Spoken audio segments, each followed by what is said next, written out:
آج اہل تشیع میں سے بعض حضرات کہتے ہیں کہ یہ عبداللہ ابن سبا یہ تو افسانوی شخصیت، اس کی حقیقت کوئی تھی نہیں، حالانکہ ان کی اپنی کتاب میں رجال کشی کے اندر اس کا ذکر موجود ہے، اور یہ بھی موجود ہے کہ حضرت علی رضی اللہ تعالیٰ عنہ نے اپنے عہد خلافت میں اسے زندہ جلوایا ہے۔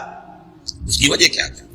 یہ آیا مدینے کے اندر اسلام کا لبادہ اوڑھ کر اس نے چند عقیدوں کی اشاعت شروع کی۔ سب سے پہلے حضرت علی کو خدا، گاڈ انکارنیٹ، اوتار کا تصور، جیسے ہندوؤں میں ہے رام چندر جی خدا کا اوتار، اور عیسائیت میں بھی پہلے گاڈ انکارنیٹ کا تصور تھا کہ حضرت مسیح خدا کا اوتار ہے، انکارنیشن آف گاڈ۔ تو اس نے کہا کہ حضرت علی تو خدا کا اوتار ہے، خدا ہے۔ نمبر 2 اس نے کہا کہ ہر نبی کا ایک وصی ہوتا ہے جس کے حق میں وہ وصیت کرتا ہے، تو حضور صلی اللہ علیہ وسلم کے وصی حضرت علی ہے، لہذا خلیفہ تو اول روز سے حضرت علی ہے، حضرت ابو بکر، حضرت عمر، حضرت عثمان، یہ تو غاصب ہے، اور حضرت عثمان کی خلافت تھی اس وقت وہ خاص طور پر۔ پھر اس نے جو قبائلی عصبیت تھی اسے بھڑکایا۔ پرانی جو عصبیت چل رہی تھی قریش کے اندر، وہ 2 گھرانے ایک دوسرے کے مد مقابل تھے۔ دیکھیے ایک ہوتا ہے قبیلہ، ایک ہوتا ہے گھرانہ۔ ہمارے پنجاب میں ایک قبیلہ ہے وٹو قبیلہ، اس کے گھرانے بہت سے، مانے کے، لالے کے، سجے کے، شامت کے، یعنی کوئی لالا تھا ان میں سے بڑا، ان کے بیٹے ہو گئے لالے کے، ان کی اولاد، خاندان یہ کہلاتے ہیں۔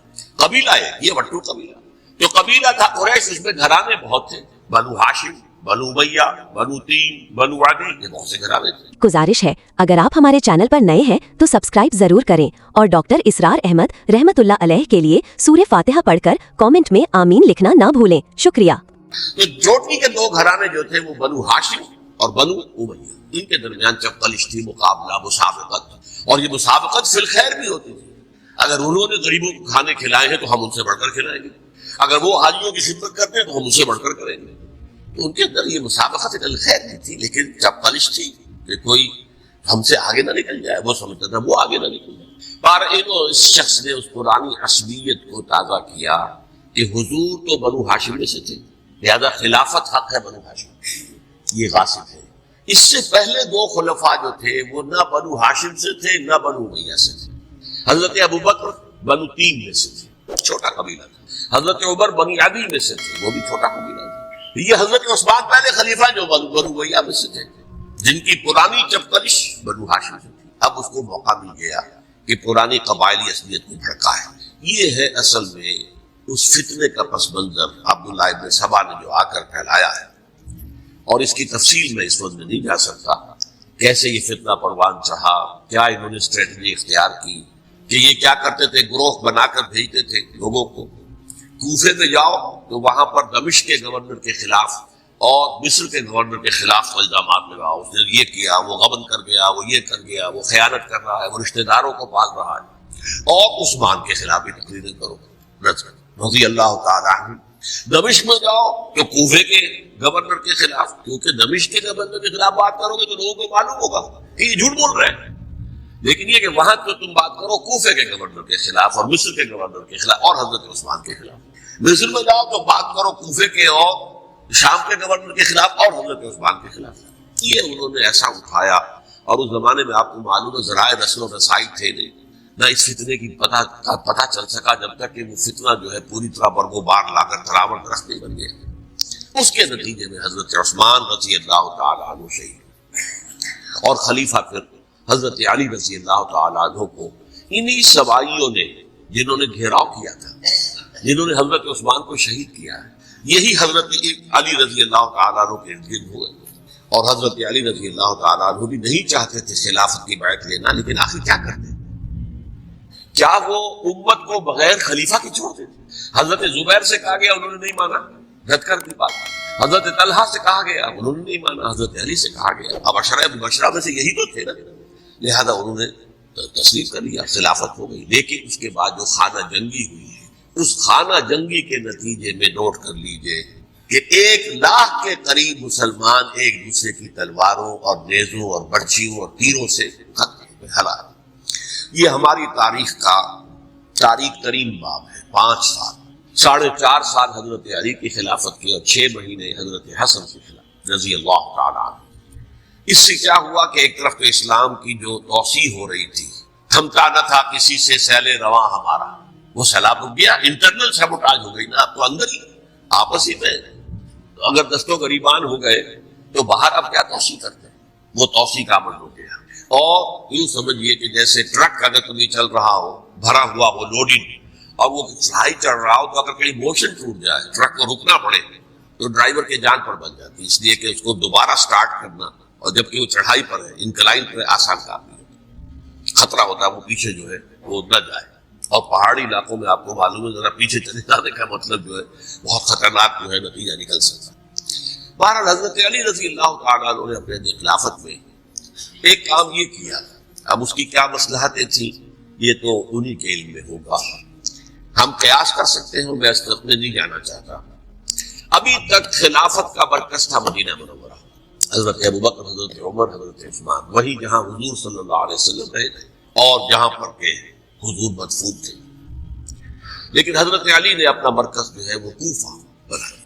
اچھا، اس کی ایک ظاہری وجہ یہ سمجھ میں آتی ہے کہ اسلام کا جو پھیلاؤ ہو گیا تھا، وہ سلطنت اتنی وسیع ہو گئی تھی کہ مدینہ منورہ بہت جنوب میں اور بڑے صحرا کو عبور کر کے جانا ہوتا تھا۔ کوفہ جبکہ ایسی مقام پر تھا کہ جہاں سے مشرقی راستہ جا رہا ہے ایران کو، عراق کے اندر تو ہے وہ شہر کوفہ، اور ایران اور خراسان اور ہندوستان کو راستہ جا رہا ہے، وہیں سے شمال کی طرف جا رہا ہے، شام کی طرف اور ترکی کی طرف، اور وہاں سے پھر یہ کہ مغربی افریقہ کو بھی کنٹرول کرنا، جو شمالی افریقہ کو بھی آسان تھا۔ بہرحال حضرت علی نے کوفہ کو اپنا مرکز بنایا، اور نتیجہ یہ ہوا کہ سبائیوں کا بھی مرکز وہی بن گیا، چونکہ انہوں نے اپنے آپ کو گردا گرد رکھا حضرت علی کے رضی اللہ تعالیٰ۔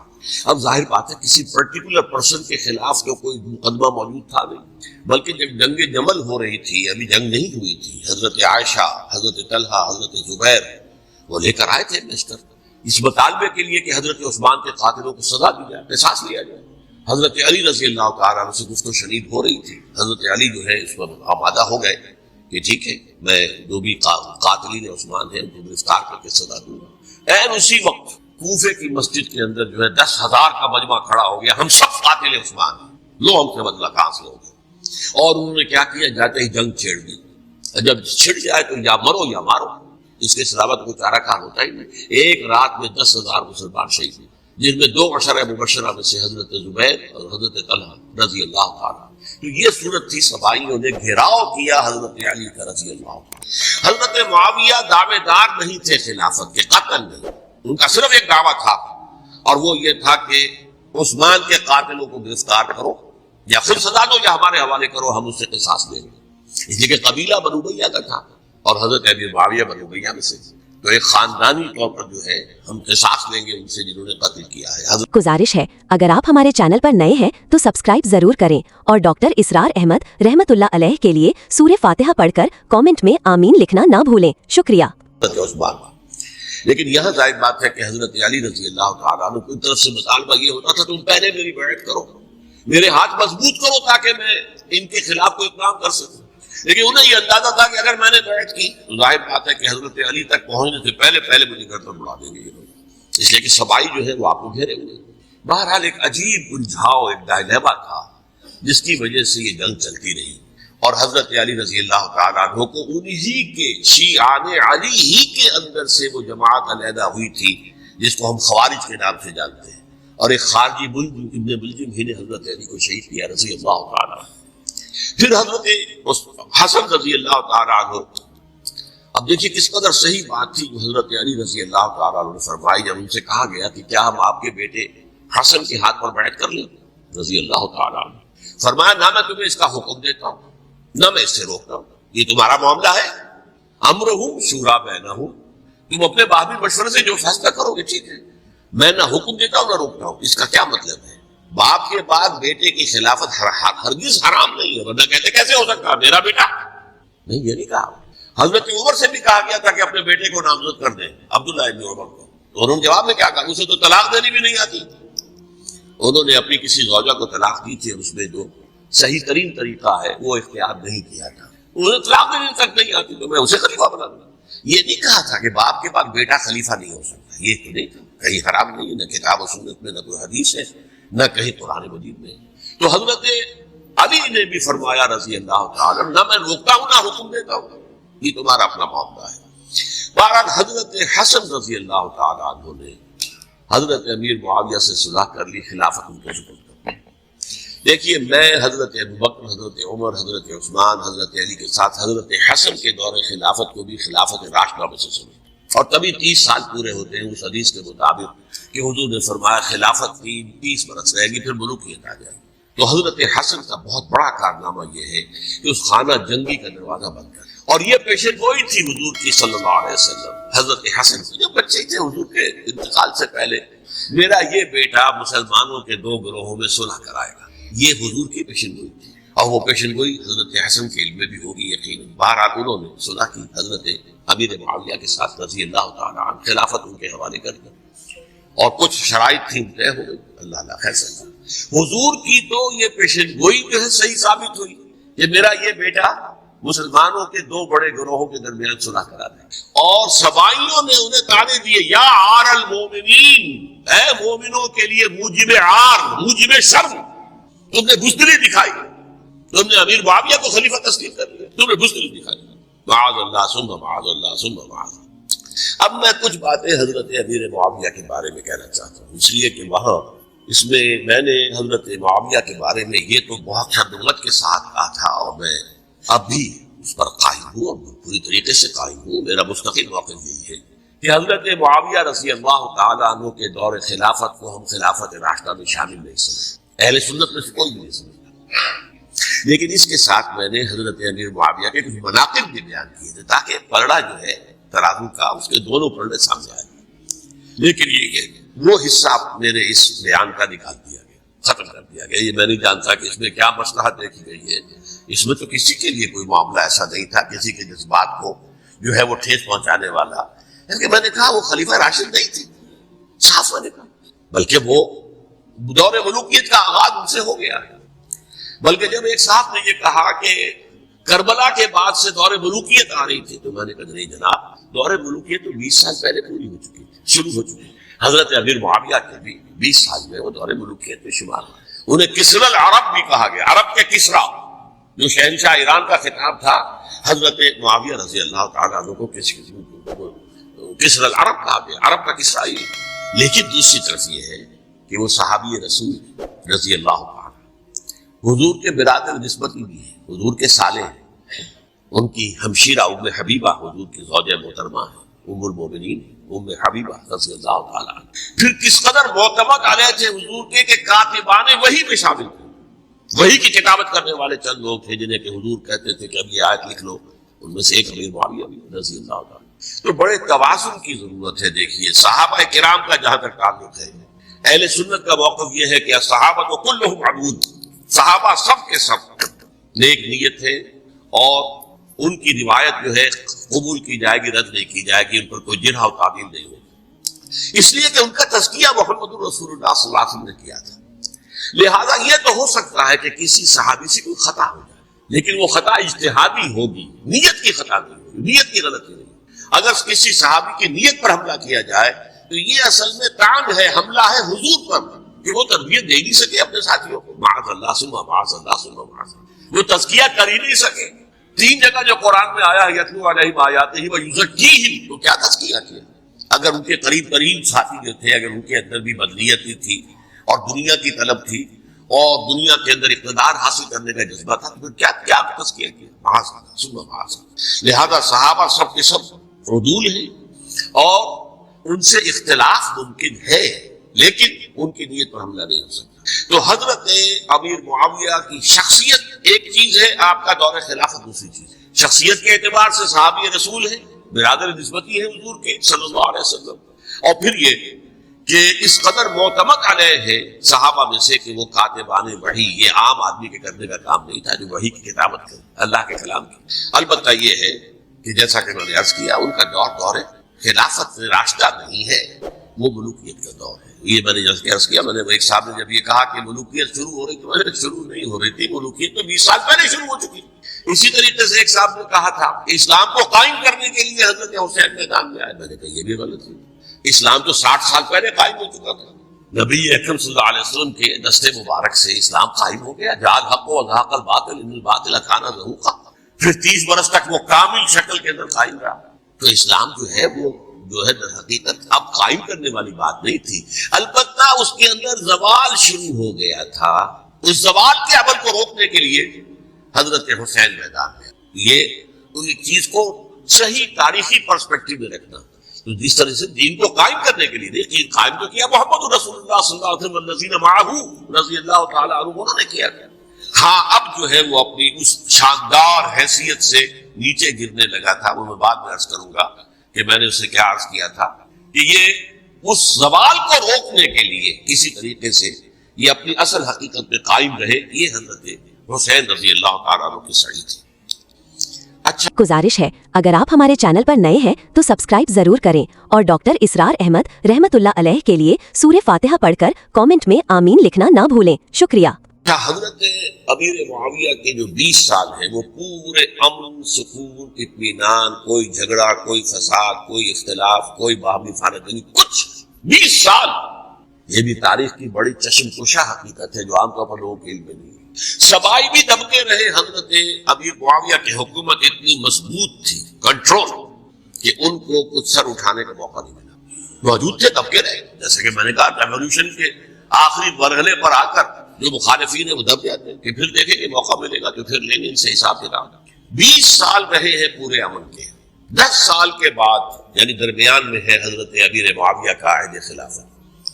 ایک صحابی جو کہ بزرگ صحابہ میں سے ہیں، مغیرہ ابن شعبہ رضی اللہ تعالی عنہ، وہ آتے ہیں اور وہ کہتے ہیں کہ دیکھیے امیر المومنین، کتنی بڑی خانہ جنگی رہی تھی مسلمانوں کی آپس میں، اور اب بھی اگر آپ کسی کو نامزد کیے بغیر چھوڑ گئے امت کو تو پھر خانہ جنگی ہو جائے گا۔ 1 لاکھ اس وقت جو ہے وہ ہلاک ہوئے تھے، نہ معلوم اب کتنے ہلاک، لہٰذا آپ اپنی زندگی ہی میں نامزد کر دیجئے کسی کو خلیفہ، ولی عہد بنا۔ حضرت امیر معاویہ نے ابتداءً جو ہے انکار کیا نہیں، لیکن ان کے دلائل ایسے تھے وزنی، اور میں سمجھتا ہوں کہ وہ بات صحیح تھی جو مغیرہ ابن شعبہ نے کہی، اس لیے کہ اب صحابہ کرام میں سے جو کبار صحابہ تھے وہ تو سب دنیا سے رخصت ہو چکے تھے، اب تو یا صغار صحابہ رہ گئے تھے جو حضور کے زمانے میں بچے تھے، حضرت حسن، حضرت حسین، عبداللہ ابن زبیر کے بچے تھے نا، یا تو وہ تھے، اور یا بالکل نو مسلم تھے، اور نو مسلموں میں بڑی تعداد وہ تھی جو ایرانیوں کی تھی، شامیوں کی تھی، ادھر کی تھی، ادھر کی تھی، تو ان کو تو ظاہر بات ہے کہ تربیت نبوی سے کیا خلافت راشدہ سے بھی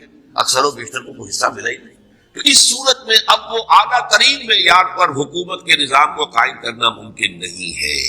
کوئی قبائلی عصبیت جب تک حکومت کی پشت پر نہیں ہوگی، حکومت مستحکم نہیں ہوگی۔ یہ گویا کہ ایک جس کو کہتے ہیں کہ حقیقت بینی، واقعیت پسندی، ایک آئیڈیالزم ہے اور ایک ریئلزم ہے کہ آپ فیکٹس آن دی گراؤنڈ کو غور کریں، سوچیں اس کے اوپر اور پھر کوئی فیصلہ کریں۔ اس اعتبار سے پھر حضرت امیر معاویہ نے بات مان لی اور بیعت لے لی لوگوں سے حضرت یزید کے لیے کہ یہ خلیفہ ہو گئے میرے بعد، اس کو ولی عہدی کہتے ہیں۔ اچھا، اس وقت 5 افراد ایسے تھے کہ جنہوں نے اس سے اختلاف کیا، یہ بات بہت اہم ہے۔ میرا کتاب کیا ہے، سانحہ کربلا، اس کے کچھ نسخے آج یہاں ہوں گے، آپ لوگ پڑھیے اسے غور سے اور پھیلائیے تاکہ حقیقت سامنے آئے۔ 5 افراد کون تھے جو ہونے چاہیے؟ ابو بکر فوت ہو گئے، ان کے بیٹے عبد الرحمن ابن ابی بکر، عمر فوت ہو گئے، ان کے بیٹے عبداللہ ابن عمر، عباس فوت ہو گئے، ان کے بیٹے عبداللہ ابن عباس، زبیر فوت ہو گئے، ان کے بیٹے عبداللہ ابن زبیر، اور حضرت حسن جو ہے ان کا انتقال ہو چکا تھا، حضرت علی کے بیٹے حضرت حسین رضی اللہ تعالی عنہ اجمعین۔ حضرت حسن کے بارے میں ایک فریق کا کہنا یہ ہے کہ انہیں زہر دے کر ہلاک کیا گیا، اہل تشیع کا قول ہے، جبکہ اہل سنت کہتے ہیں کہ نہیں، وہ اپنی جو بھی طبی وہ موت تھی اس سے ان کی وفات، لیکن میں اس میں نہیں جانا چاہتا، اس لیے کہ یہ مائکرو ہسٹری جو ہے نا، وہ تو ایک ایک واقعے کے لیے ادھر کی روایات کیا، ادھر کی کیا ہیں، ان کے پاس کیا دلائل، یہ تو کسی ریسرچ اسکالر کا موضوع، میرا موضوع نہیں۔ لیکن بہرحال یہ 5 حضرات ہیں جنہوں نے ولی عہدی کی بیعت نہیں کی، لیکن حضرت معاویہ اتنے حلیم الطبع انسان تھے، انہوں نے جبر نہیں کیا، کوئی تشدد نہیں کیا۔ ٹھیک ہے، ولی عہدی کی بیعت نہیں کر رہے، کوئی بات نہیں، میری بیعت تو کی ہوئی ہے نا، ابھی تو میں زندہ ہوں، بات ختم ہو گئی، میری بیعت کو تو نہیں چھوڑا انہوں نے، فرسٹ بیعت نہیں کی۔ اس اعتبار سے انہوں نے نہ کوئی تشدد کیا، نہ جبر کیا، نہ کوئی مواخذہ کیا۔ لیکن جب امیر معاویہ کا انتقال ہو گیا، اب ولی عہدی کی بجائے وہ اب خلافت کی بیعت،